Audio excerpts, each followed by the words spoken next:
Hello everyone, good morning from Hakone, new day, new vlog. So अहिले चाहिँ day 2 हाकोनेमा अनि हिजो चाहिँ कालो हन्डा भएको ठाउँमा घुमेर आएको अनि त्यसको भ्लग पनि तपाईले हेरिसक्नुभयो होला। अनि आज चाहिँ हामी बिहानै निस्किरहेको छौँ टोकियो, राजधानी, क्यापिटल अफ जापान। अनि हामी सबैजना अहिले रेडी भएर यहाँ बसिरहेको छु। यहाँ पार्किङमा 8:15 भयो, लगभग 2.5 घन्टामा पुगिन्छ टोकियो। अब त्यहाँ चाहिँ के छ कस्तो छ है त्यही गएर थाहा हुन्छ। ल यस्तो छ, थाके पनि रहेछ, त्यो पनि अब घुम्न त छोड्दैन। अनि राष्ट्रिय राम्रो छ ठाउँ, मजाले छेउछेउ पुरै पहाड छ, रमाइलो देखिरहेछ जोस्। ल त्यही हो, अब हामी निस्किन्छ। हामी चाहिँ ट्रेनमा जान्छ है, यहाँबाट चाहिँ हामी एकसम्म बस सरी आफ्नै गाडीमा जान्छौँ किनकि अलिक टाढै रहेछ कि है। अनि गाडी त्यहाँ राखेर हामी चाहिँ सबै फ्यामिली पिता फ्यामिली ट्रेनमा जान्छौँ। ल त्यही हो, हेर्दै गर्नु होला है। ल हामी चाहिँ ओदावारी एकीमा आइपुग्यौँ गाडी ठ्याक्कै राखेर। अब हामी कति बजेको ट्रेन छ त्यो हेर्छु। यहाँ छ त्रिशान, हाम्रो पापा, त्रिशानको मम, सबैजना छ। यहाँ हामी चाहिँ लिफ्ट कुद्दैछौँ यो बेबी गाडी भएर। अनि उहाँ सबैजना यो भनेबाट जानुभएको। ल हामी एकैचोटि एकीमा पुगेर अनि टिकट पनि काट्नु पर्नेछ। ल कस्तो हुन्छ हेर्दै गर्नु होला है।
सो साथीहरू, हामी चाहिँ यहाँ टोकियो आइपुग्यो, भर्खर एकीबाट निस्किएको। अनि हल्का भोक लागेर यहाँ बर्गर किन्न आएको। एकदमै लाइन बस्नु पर्ने रहेछ यो बर्गर किन्नलाई त। अनि बल्ल बल्ल पालो आएर अनि एक ठाउँमा बसेर हामी यहाँ खाँदैछौँ। खाजा एकदमै गर्ने पनि भएको थियो है, लास्ट थकाइ पनि लागेको थियो बच्चाहरूले गर्दा। अनि बच्चा पनि अलि मानिरहेको थिएन, बाबु तङ गरिरहेको थियो है।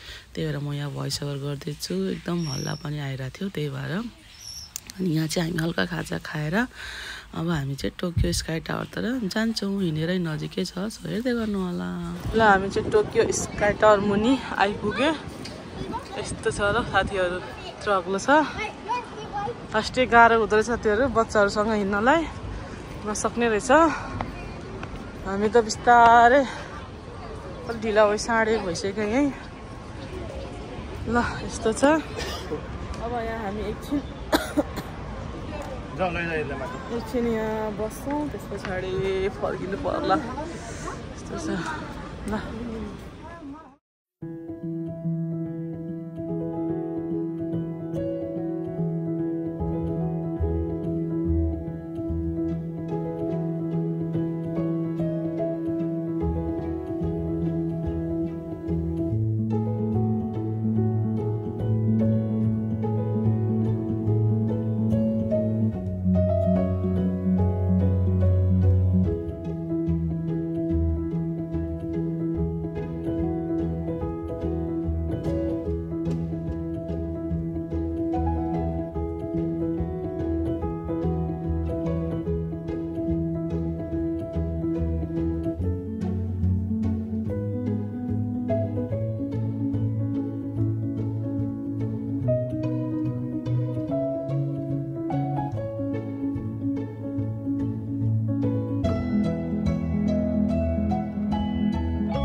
टेकी पनि कति टाढो रहेछ खोज्दा खोज्दा बल्ल भेटेँ कि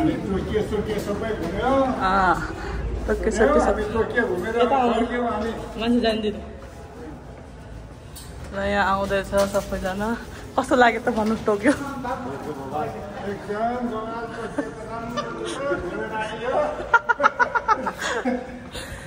अब चाहिँ अब फर्किन लाग्छ 3 घण्टा लाग्छ अब रिटर्न ट्रेन त्यही त्यहाँबाट गाडी राखेको छ हामीले त्यो ठाउँमा त्यहाँ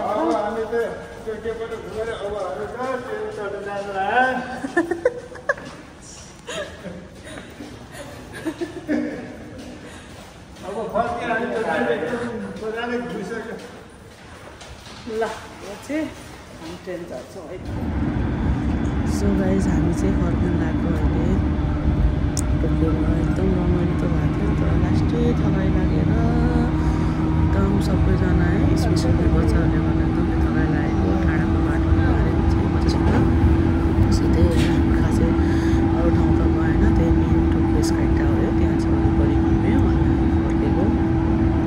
हामी फर्किँदा त लगभग 4-5 बजीको ट्रेन चढेको थिएँ अनि यसरी सबैजना थकाइ मार्दै फर्केपछि अब के गर्छौँ ल साथीहरू हामी चाहिँ टोकियो घुमेर आइसक्यो आएर पनि खाजा खाएर बसेको यति थकाइ लागेको जिन्दगीमा यति थकाइ लागेको फर्स्ट टाइम आमा सबैजना खाजा खाएर बसेको हामी आउँदा 7 बजे आएको अहिले 8:30 भयो बल्ल हल्का थकाइ मेट्यो यति दुःख दियो कि बच्चाले आमामा बच्चाले त नजानु 15 क्षेत्र टाढाको बाटो ल त्यही हो अनि अब चाहिँ हामी यता छेउमा छ एकजना दाइ त्यहाँ चाहिँ खाना खान जान लाग्यो त्यहाँ चाहिँ अब हामीले खाना खानु बोलाउनु भएको छ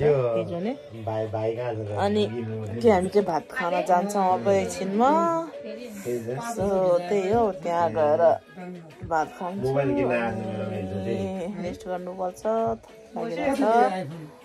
खासै भ्लग त बनाएन है एकदम गाह्रो भयो ट्रेनमा गएको बच्चाले यति दुःख दियो है साथीहरू त्यो त हो नि अब ट्रेनको बच्चा ल त्यही हो अब हेर्दै गर्नु होला है ल हामी चाहिँ गयो है भात खाना पाउन जान लाग्यो साथीहरू भात खाना चिसो छ यहाँ त यस्तो छ अँध्यारो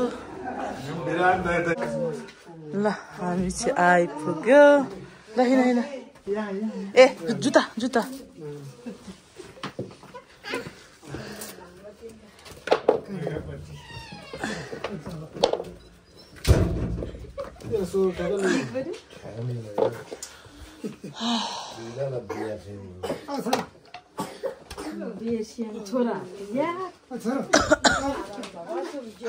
ल यहाँ आउन खोलिदिन्छु ल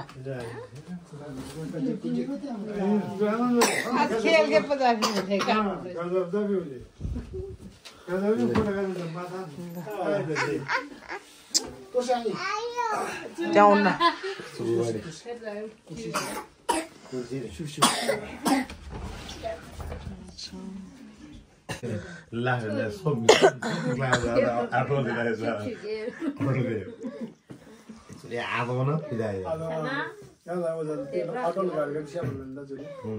आउन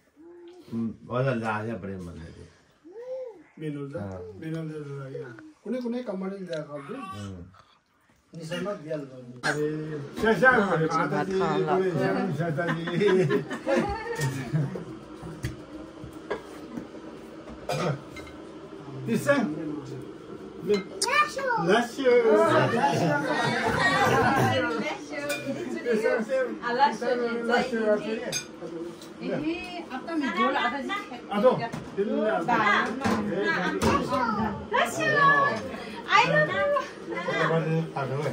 यता लासो ल यहाँ तिसान यहाँ यता लासो यता ल ल लासो गरिदिउ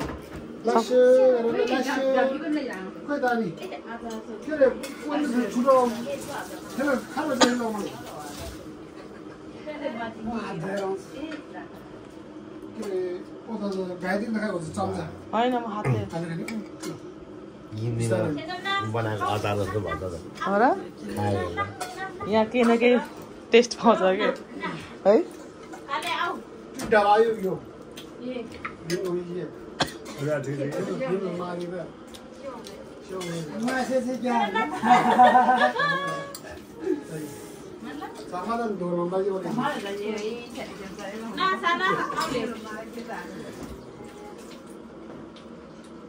समय आता थी यही चुनाव में जो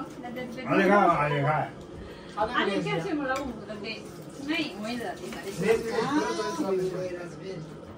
생선 나 같이겠대 그치 생선 आओ ना ना 나 ना 다리다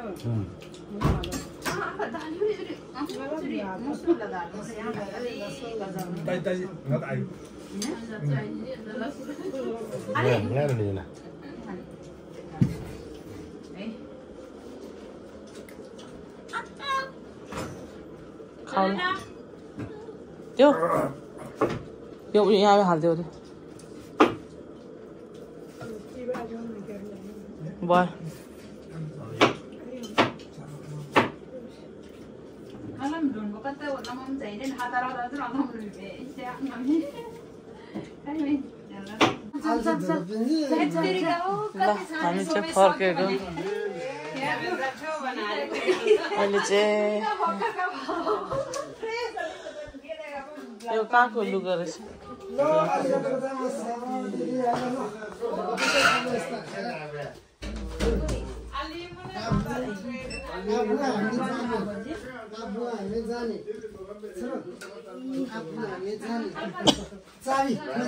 हामी चाहिँ गएको अब